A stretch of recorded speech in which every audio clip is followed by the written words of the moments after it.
the Cybersecurity and Compliance Podcast with Craig Petronella.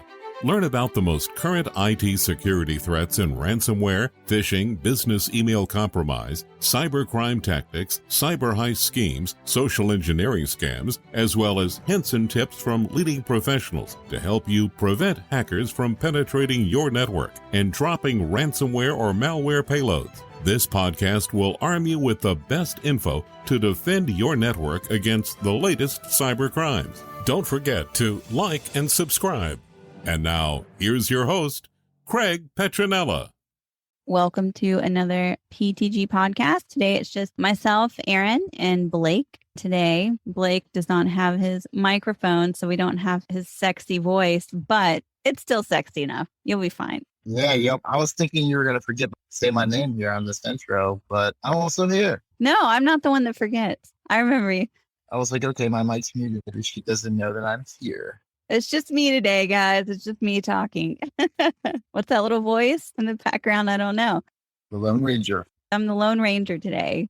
Oh, hi, Blake. There you are. I'm here. I think we have a really interesting topic today. So, Blake, do you want to tell our listeners what we're going to be talking about today? Yeah, so we're going to be talking about the real reason behind cybersecurity problems in the United States. Yes. What is it? Because here's the problem. Cybersecurity is a real problem. It is a huge problem. We've talked about the colonial pipeline before, but that's really one of the biggest, most impactful breaches that we've experienced here in the U.S. And the thing about it is that they weren't even really trying to mess with our critical infrastructure. According to the hackers, maybe they're lying, but I just thought that was interesting. They're just doing their thing. And then we're over here. My boyfriend was working for a company at the time and they ran out of gas and they knew they were going to run out of gas and they still had to go out on the job site, even though there was no gas anywhere. That's how it impacted my life. Not really, but it impacted my boyfriend's life. The colonial pipeline was a big one, especially for the East Coast. It was more about supply chain disruption than anything. But of course, there's been bigger, in my opinion, breaches like Equifax and TransUnion because there were more users impacted. Just because there wasn't a presence that was being felt, but the fact that these hackers got however many millions of social security numbers. Yeah. That's pretty epic. So it's huge. I think the colonial pipeline, it impacted a lot of people real time. I feel like you're right. There have been much bigger hacks, but I guess I was thinking more to critical infrastructure because there's also a new announcement today. Maybe it wasn't today, but this week, there's been a new announcement, a new renewal of warning against the potential possibility of Russia attacking critical infrastructure here in the US. So we all need to be on high alert, obviously. But that leads us down to the question, why is our cybersecurity so crappy anyway? What do you think, Blake? I think we're just an easy target. We talked about in some of our podcasts, low-hanging fruit. I think the United States government is certainly some low-hanging fruit. Why do you think that is, though? What missteps do you think the U.S. took in protecting our infrastructure? Of course, there's been maybe missteps. I'm not entirely sure. Obviously, it has a lot to do with, I think, personally, the digital push. Within the past 15 to 20 years, all businesses, for the most part, have been storing records digitally. They've been getting away from physical records. Everything is going to the cloud. Everything is going digital. Every single employee in a company, that works at a company has access to a digital device versus maybe 15 or 20 years ago. Maybe there was one computer, one system administrative computer per office, and there wasn't a cell phone, smartphones. But yeah, I just think the digital push, we just weren't ready for it. That's just my thing. We just can't keep up with it. There's so much business that's going on, especially on the internet. We can't keep up with the amount of transactions, the amount of company records that we just can't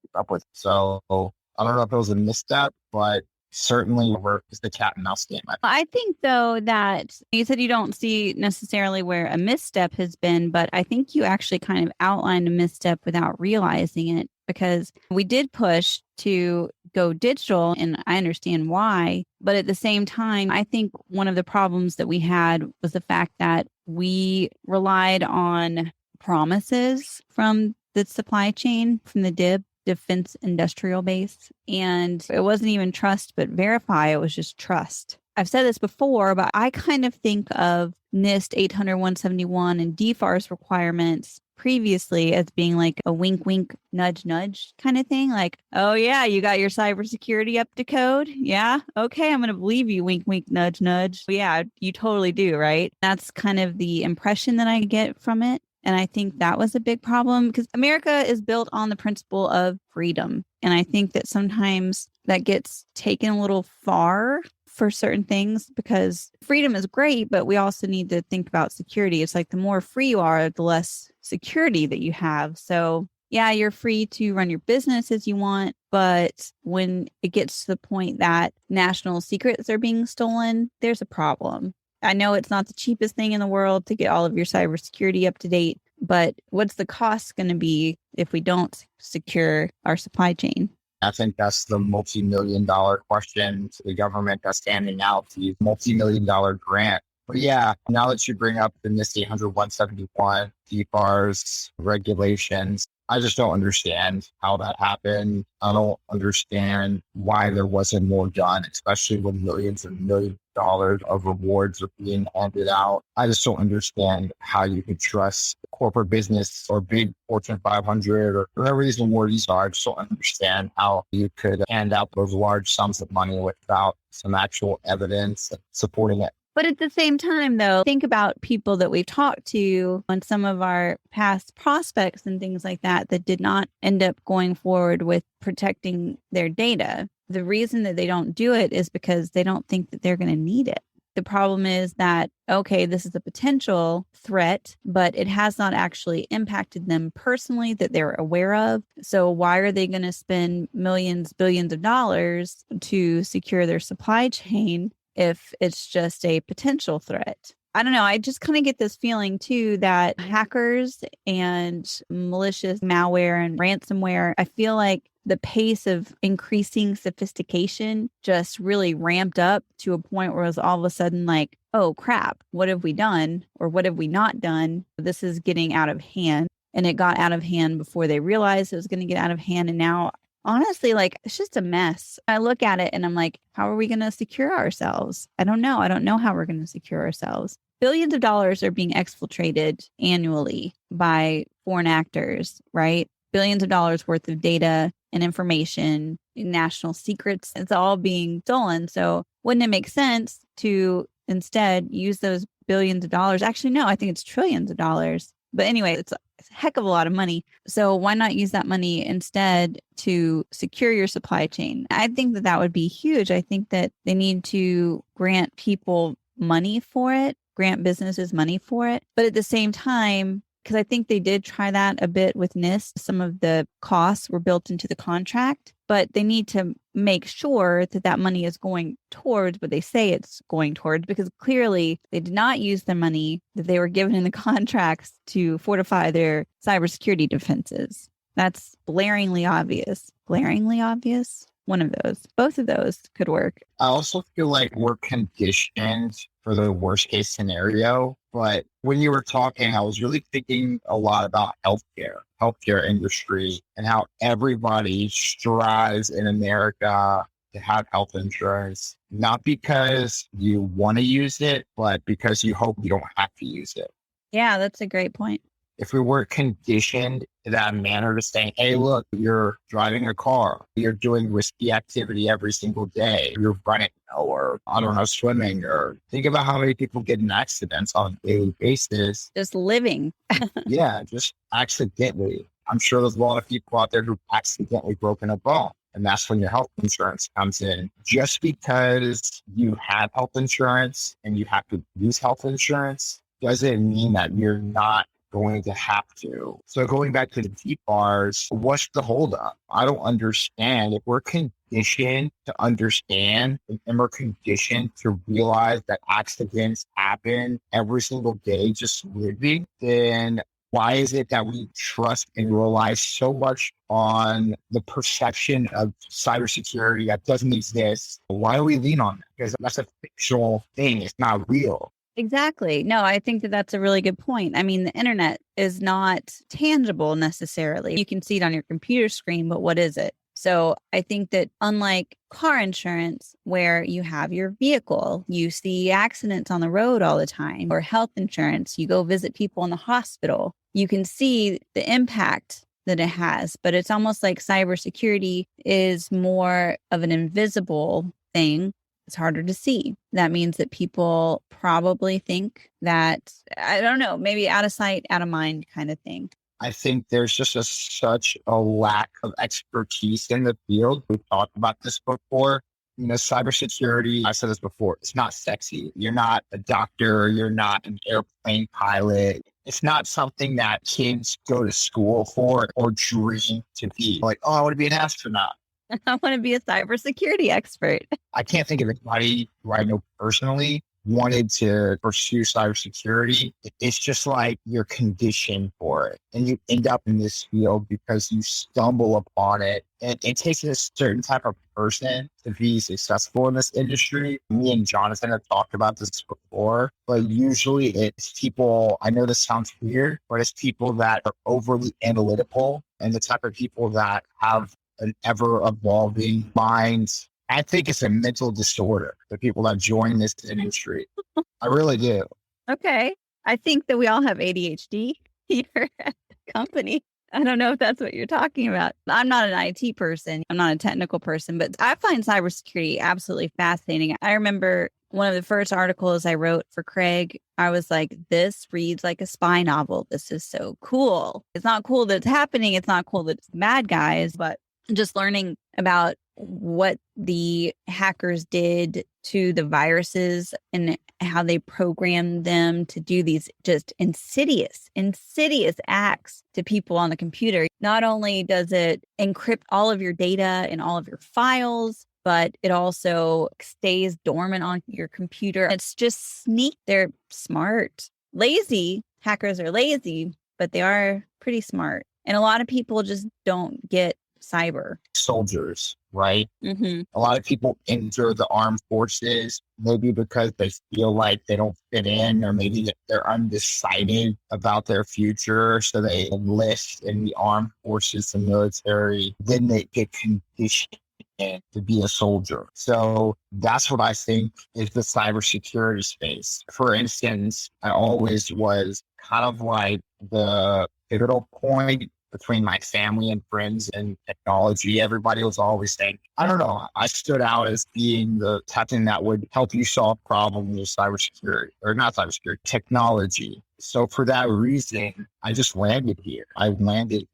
It seemed like it was just something that comes natural. I don't know if you can compare it to athletes, or it's the field where gifted minds thrive. And usually those gifted minds, it usually comes with a personality disorder, but we're all, for the most part, overachievers. That could be classified as a personality disorder. People that have analytical minds thrive in this industry, and those are the ones that hang out and stay in this industry. Now, out of curiosity, do you think there's a difference between people that thrive in IT and people that thrive in cybersecurity? Like, do you think that there's a difference there? Because I know for me personally, I am way more interested in cybersecurity and the digital realm in general than I am just in IT. The thought of doing what you guys do, it just makes me cringe. But I'm super curious about what goes on the other side. And honestly, like, part of me kind of wishes I had studied cybersecurity, but they didn't have it really back when I went in college. It was more just IT stuff, which I'm not interested in so much. Yeah. I think if we can compare it to sports, it's total opposite spectrum. We're not playing a sport here, but you have defensive-minded players on a sports team, and you have offensive-minded players on a sports team. And they all go towards the bigger picture of winning the game. So, of course, your personality has a lot to do with it, in my opinion. I'm more of an offensive strategist, more so than I am a defensive strategist. I think about how we can progress, how we can push, how I can excel, how I can stand apart, how I can be a leader, more so than how can I fortify and how can I secure the progress that we've made. So you consider yourself to be more proactive as opposed to more reactive is kind of what I get from that, which makes a lot of sense to me. And we've got people like Jonathan that are more reactive. Mm-hmm. I definitely see both sides of the spectrum. And I like to think of myself as somebody that floats in between two because I can be reactive, but I do move in a proactive state. I think that I'm more proactive too. I try to think about problems that can pop up. Okay, we're doing this activity. So what can go wrong? What can fall through the cracks? Where can this process break? That's why I'm so detailed. I'm a naturally disorganized person, but I learned at an early age that if I don't get my stuff together, I'm not going to make good grades. And I always liked making good grades. So I had to set up systems for myself. And I think that because of that experience, I'm actually able to help people become a little bit more organized and proactive, or at least I try to. It doesn't always work, but I agree. I agree with you. I think the big difference between IT and MSP, like managed service providers, is IT to me feels more reactive and MSP feels more proactive. And I think cybersecurity is definitely proactive. You can get reactive. We get a lot of reactive clients who did not necessarily set up their cybersecurity in the best way or didn't think about the impact that a lack of cybersecurity could have on their company. So we do have a lot of people that call and they're like, I've been hacked, I need help. But really, another thing I feel like I say all the time, but a half an ounce of prevention is worth more than a half pound of cure. Yeah. We had somebody that we were working with and putting together that we were trying to figure out if we were the right service provider for them. And ultimately, they ended up not choosing us because we were cybersecurity focused. And in my mind, I was like, Really? I just can't understand. Wow. If you hire a managed service provider and cybersecurity isn't a priority to them, you think you'd want to find somebody who goes down that rabbit hole backwards, right? Yeah. Somebody who is more in tune with cybersecurity and managed services is a secondary service to them versus cybersecurity. Because should you have let's just say, for example, you're running virtualization from your managed service provider, VMware, virtual machines, and these people are responsible for securing all of your cloud storage, all of your endpoints, all of your devices, all of your data. Right. You're not specialists in security. That's handing over to your home to your neighbor who you've never met. Or we're talking about even leaving a key. It's like a plague. People who have that house, they leave a key under a pot or they leave a key under a doormat. Those are the most common places that somebody's going to look to get into your house. But I can't understand why you would go to entrust your data with somebody who doesn't have cybersecurity background and somebody who doesn't have that defensive mentality, that fortification perspective on being a managed service provider. That really doesn't make any sense. It does not compute.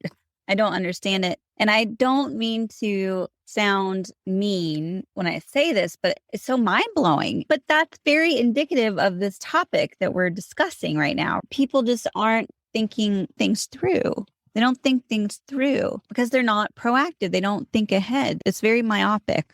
They look at what's in front of them. And what are you going to do? I want to see more cybersecurity courses in school. I don't know if that's the thing. I've been out of school for a long time. But when I was going through high school, college, there wasn't a lot of cybersecurity courses. There wasn't much information out there. People think of your computer as the tap, like plumbing. You go to your faucet and you turn your faucet on and water comes out. But whenever you all of a sudden see leak, then you have a problem. They don't think about it from the same type of perspective that we've been conditioned to think about healthcare. Right. And it's better to be proactive than to be reactive. But I want to see cybersecurity courses for children, for younger kids. And I can't tell you how many times I've been walking through a store and I've seen a mom, or maybe on a flight, and a mom hands their kids over the iPad to play games or whatever, if they're playing games on an iPad, and they should be learning, in my opinion, rudimentary cybersecurity. Absolutely. That's a great point, and actually kind of leads into something I was going to ask you too. On the podcast, I like that we discuss the problems, right? But even more than that, I guess because we are proactive, right? I like to also discuss solutions. So I was going to ask you, what do you think we could do here in the United States to improve our overall cybersecurity? And that might not be the only thing, but that's a really, really great point. Kids are on the computer now from as soon as they can look at something. They're on an iPad, they're on I guess probably not a computer, but definitely on an iPad. And if you're old enough to be on an iPad, you're right. You need to be able to, maybe not at 3 years old, you're not going to learn how to defend yourself against hackers. But at a very early age, it is a digital world now. And we do need to take it seriously. Let me jump in. If your child is old enough to click on an application and run an application on the iPad, then they're likely old enough to click on a VPN application and turn on a VPN. Yeah. You click on the application, press the on button. There's some really user-friendly VPNs out there, especially before they do anything on the internet. If they want to browse the internet or anything at all. I can't think of what kids do on the internet these days. Maybe look at YouTube videos of PewDiePie or maybe watch Mr. Beast videos. You're certainly young enough or certainly capable enough to run a VPN. You're going to browse to YouTube and watch YouTube videos or play games. Watch unboxing videos. I don't understand that. Kids love that. Sure. Yeah. Or maybe a lot of kids that I know love to watch other people play games on the internet. It's like, oh, this person is playing Roblox and they want to watch them play Roblox on the internet while they're not playing Roblox. So if you're certainly capable of searching something on the internet, you can certainly teach your child how to run a VPN. You can certainly tell your child the same way you said, hey, don't talk to strangers. You can certainly tell your child, hey, if you see anything weird on the computer or on your telephone or on my telephone or on my tablet, let me know. Or if you see a weird link and you're not sure what that link is, let me know, show me, or just don't click it. It's that simple. It's the same way you tell your child to not talk to strangers. Those are two immediate things that you can teach a child on how to at least condition them. That's what we're talking about.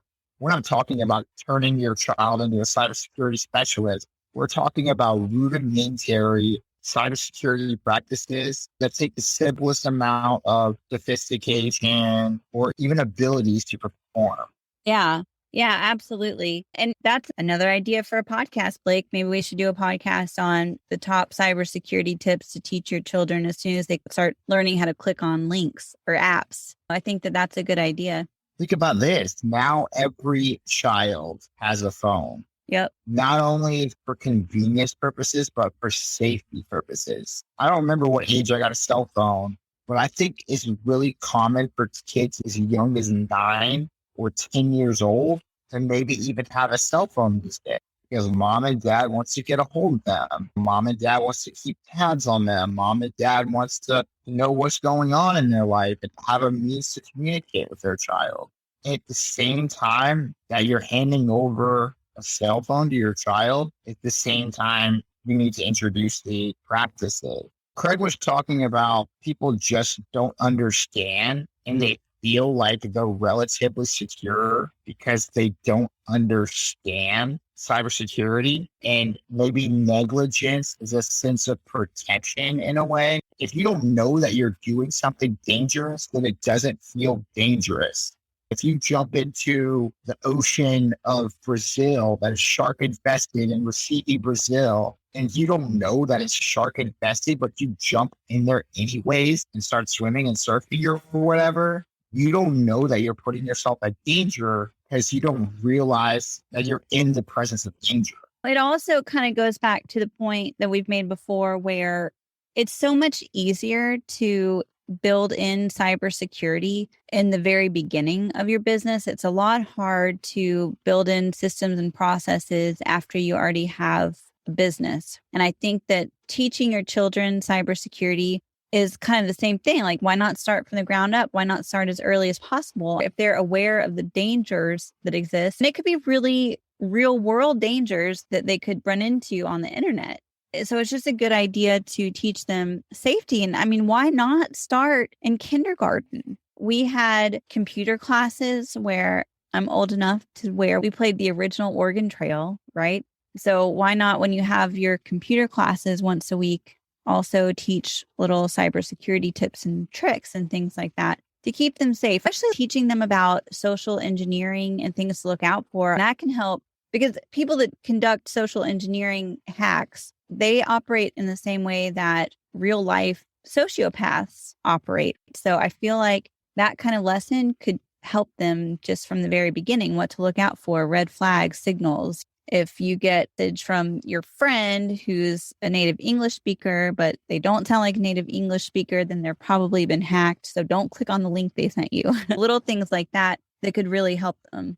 I love how you bring up social engineering, because that is the practice that needs some implementation on both sides. Because social engineering is a huge part of cybersecurity breaches. And I think in the last video or the last podcast that we did, some crazy statistic, like 90% of cybersecurity breaches involve social engineering. Yeah.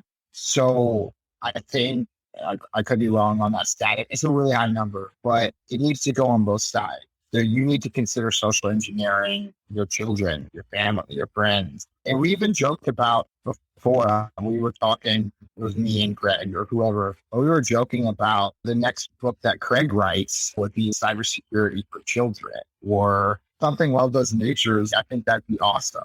I think that's a fantastic idea. It might not necessarily fix what we're going through right now. Obviously, it's going to take time, but just CMMC, the point of CMMC is to integrate cybersecurity into the core, into the culture of the company. So why not do that with children as well? So it's not just a separate thing. It's something that they're always constantly aware of because it's something that they're taught. I don't know why I've never thought about that before, Blake. That's brilliant and so helpful and so proactive also. So I agree, obviously, wholeheartedly. And then with that being said, what are some other things that you think the U.S. can/do to help improve our overall cybersecurity portfolio? I think we've talked about this before in some of our podcasts, not entirely on this topic, but definitely more layers. Yes. Especially here at PTG, we have a 22-layer patented cybersecurity stack. You can always fortify. You can always fortify yourself further. Something that immediately comes to mind is, I don't know if you're on Instagram, and if we are, I don't think we're following each other, which is a shame. But I've been seeing on Instagram those memes, and it's like, don't let them know your next move. People that are doing things, but they're intentionally tricking people, and they do them in repetition. Have you seen that? No.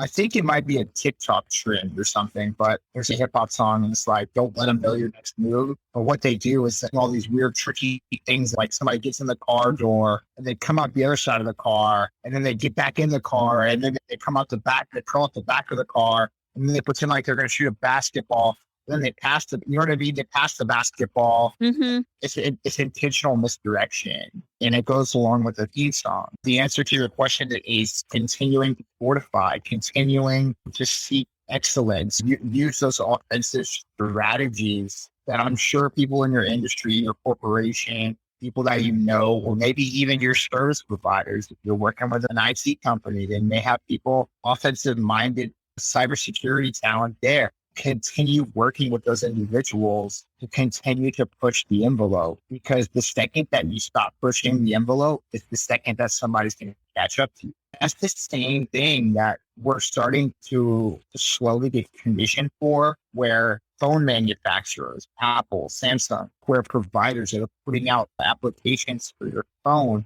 they're always saying, hey, update your app, keep your app up to date, keep your iPhone, keep your Samsung phone up to date, keep all of your devices up to date. So that way you have the latest security vulnerabilities. And it's a plague of people that don't update it.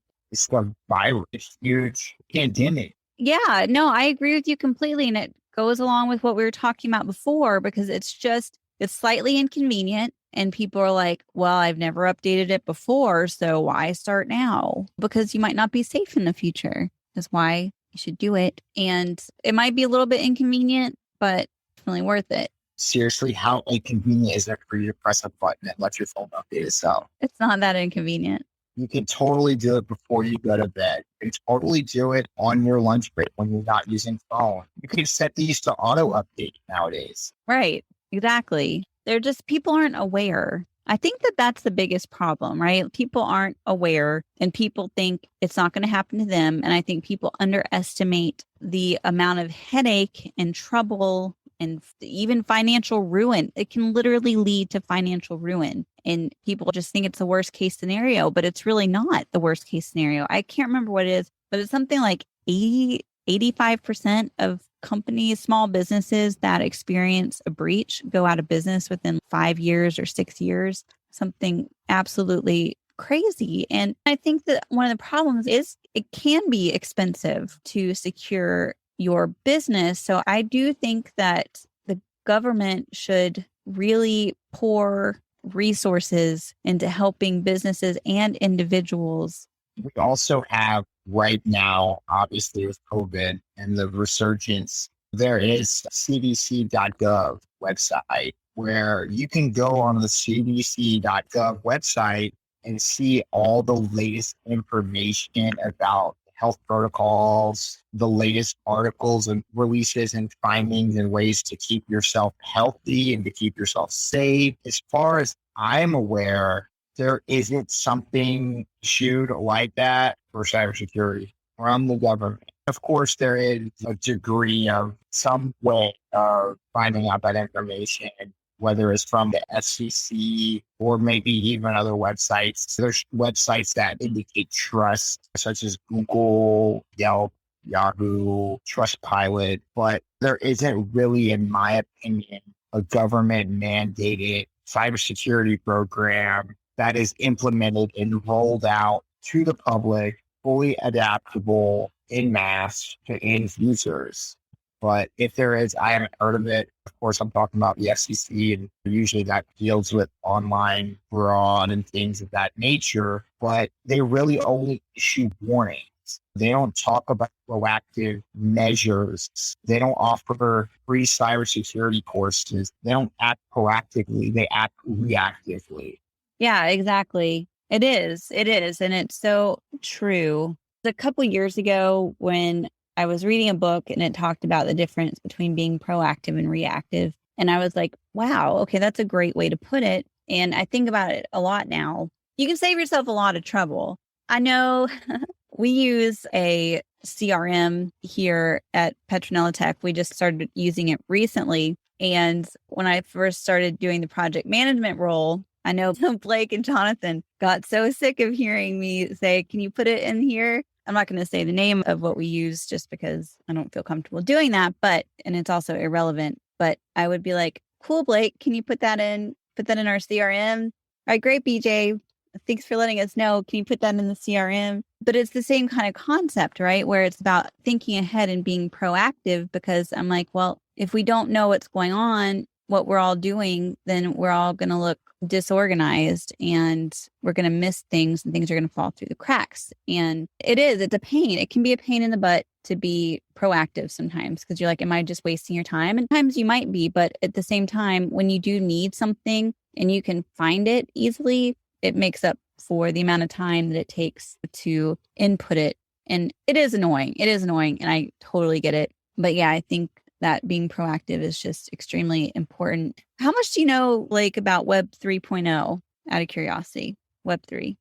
I haven't read as much articles on it as I should. So I'm not the Web 3 guy, but from my understanding, the thing is moving away from SQL databases because the world and websites are all powered by SQL databases. So in the future, where they're no longer reliant on these databases, and SQL is like a central database of information that produces the websites that you visit, that you frequent, and represents and fabricates the user experiences of the website. With that, Web3 things are going to be producing without those databases. So there's no centralization of data. And that is what the rudimentary understanding of Web3 that I have and how it's going to be impactful to the internet that we love. I look at this problem sometimes, I think about it in the big picture, and it just seems like an impossible task to secure our supply chains,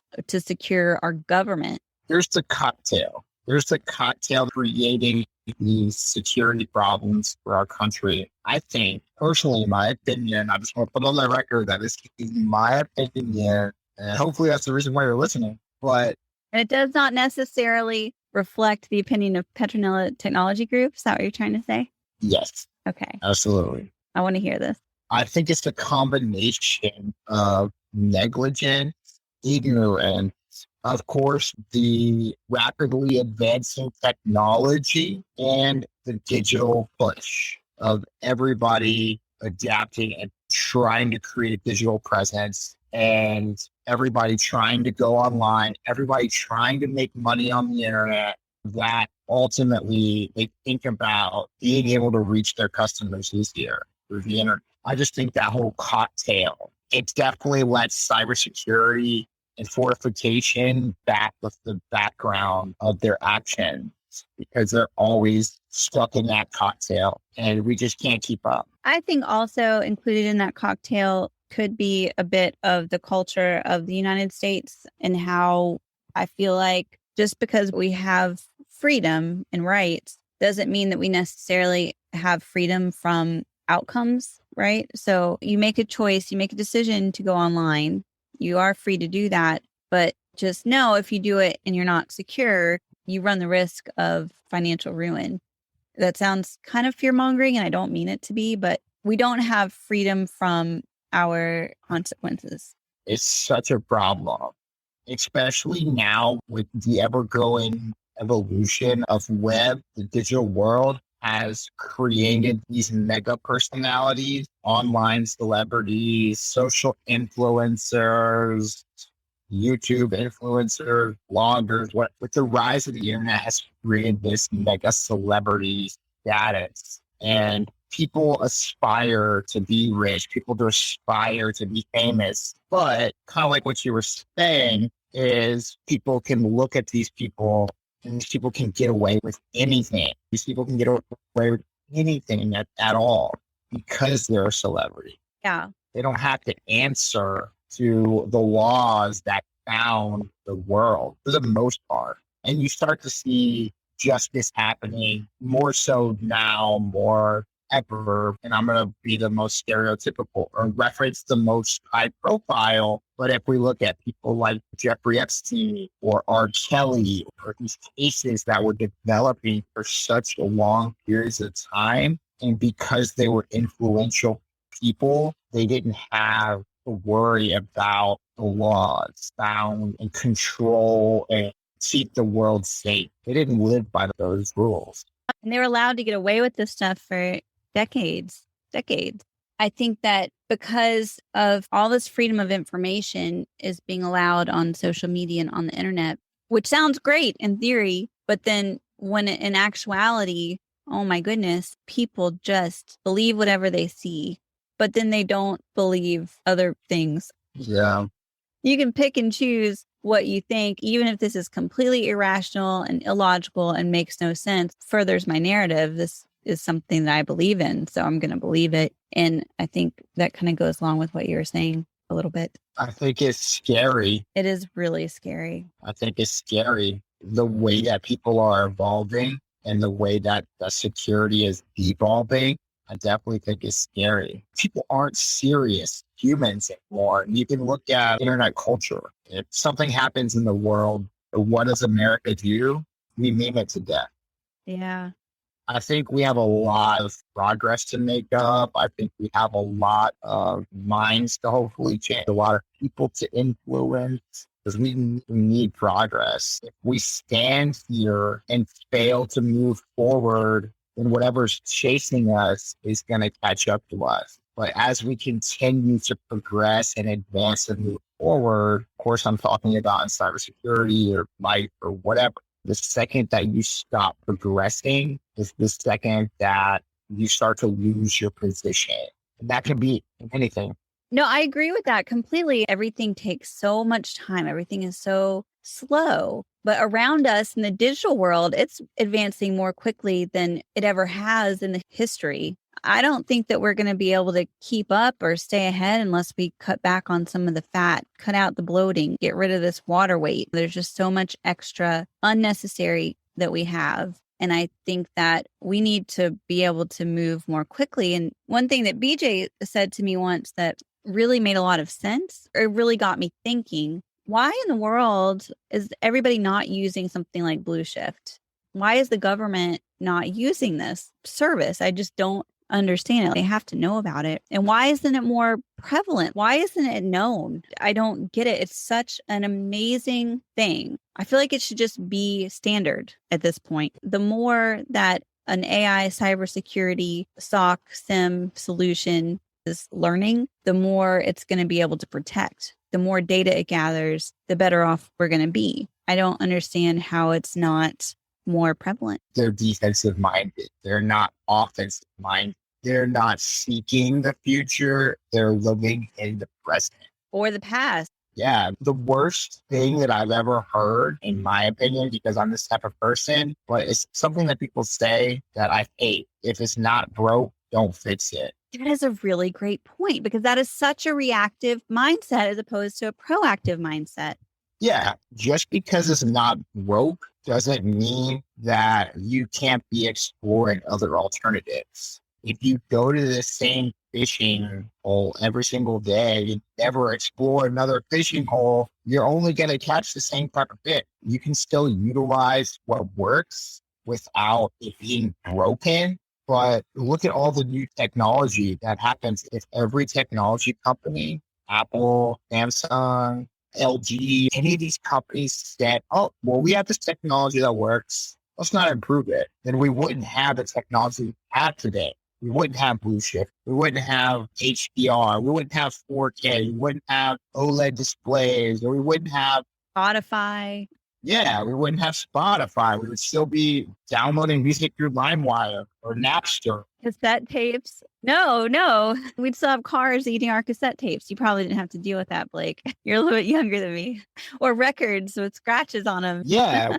No MP3 players, or who knows? I'd still be sitting in a cave, starting fires and eating roots and berries and an occasional rabbit. Yeah, there'd be no such thing as a lighter. I'd still be using matches. Yeah. So that needs to be the forefront of every business evolution. Everybody who's listening to our podcast is likely a business owner. They likely have some type of product or service or something. And they're always continuing to improve it. They're always continuing to make it more efficient. They're always continuing to advance it, to make it better, to make it more useful, to make it more cutting edge, make it more user friendly, or whatever it is that they're pushing for. And the second that you stop doing that in your life, in your business, in your cybersecurity, is the second you're going to get surpassed, or in this case, breached or hacked or whatever, right? Yeah. I think that was a really strong, impactful point, and I think probably a good one to leave off of. I think you really hit the nail on the head, and I think we really got to the roots of the problem here in the United States. Really what it boils down to is that we're reactive as opposed to proactive.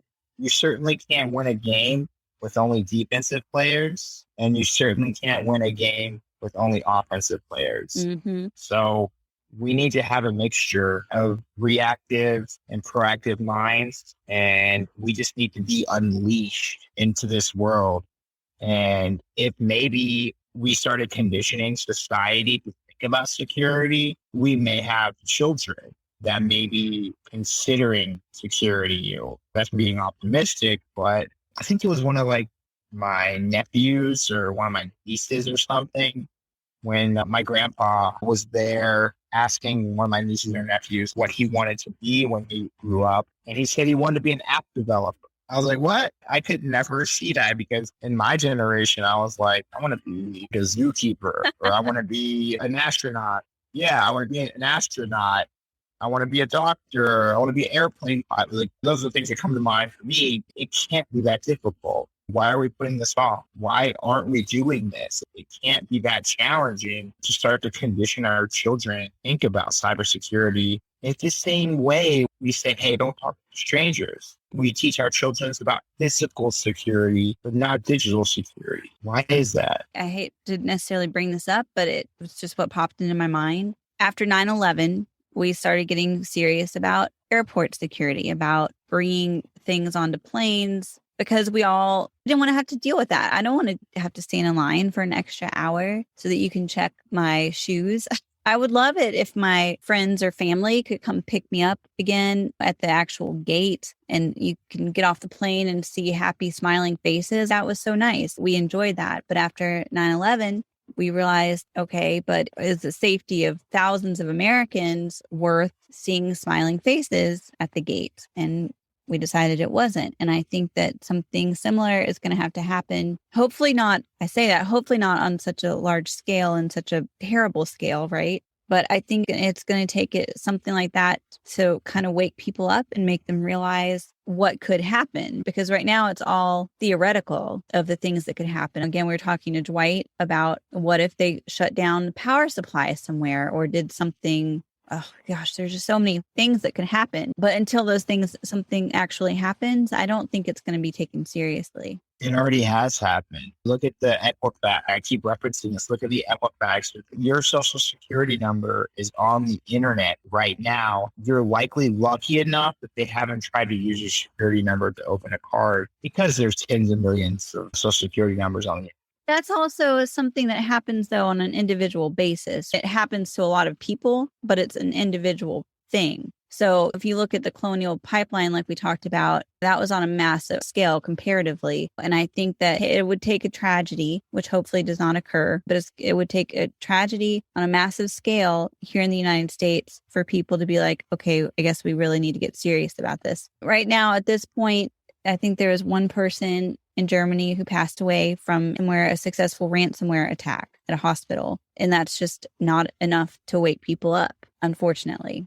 I think 143 million social security numbers being breached is a massive scale. No, it is. Yes, it is. But the consequences of that are seen on an individual basis. For sure.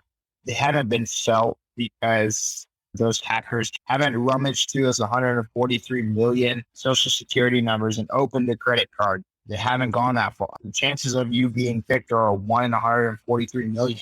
So yeah, it hasn't been felt on a large scale like the Colonial Pipeline attack, but it's really a shame that we have to have such a tragic event happen to start to be proactive, to start realizing that we live and we are a reactive society and not a proactive society. It's a shame. It is a shame. I hate saying that. I don't want something like that to happen.